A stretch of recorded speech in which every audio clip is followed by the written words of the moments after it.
So this week we've been talking about that weird thing called a quantum leap or a spiritual awakening, and those tend to amaze us and astonish us, and yet we never seem to know when they're coming, and they certainly can't be forced. It's almost as if it's the force or the struggle or the strain that would actually delay it, or it can never be prevented, but it could be delayed. So since I suspect if you're listening to this, that you're a seeker and you do enjoy expansions and increase and those rapturous glimpses when the skylight of heaven opens up and we see above the mist and the fog and the delusion of our mortal mind that how refreshing and enjoyable those moments are, how much relief and soothing comes from them.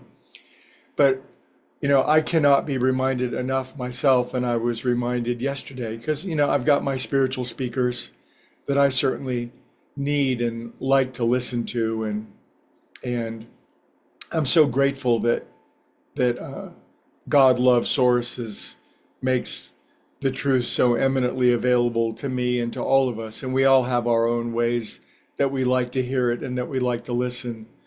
But this fellow yesterday was emphasizing this necessity to live in reliance and dependence upon God, love, source, infinite, higher organizing power. And I just cannot hear that enough. And he used the phrase, quit striving so hard and abide.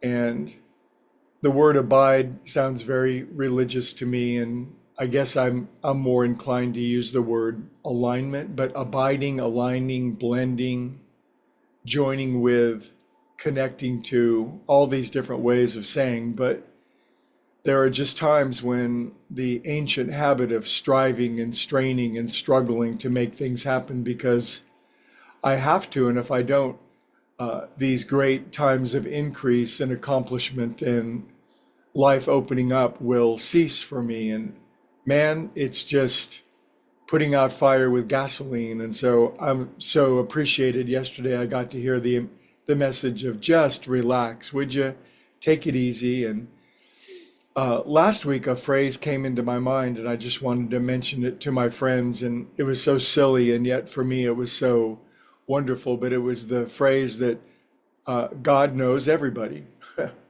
We're all branches off the very same vine.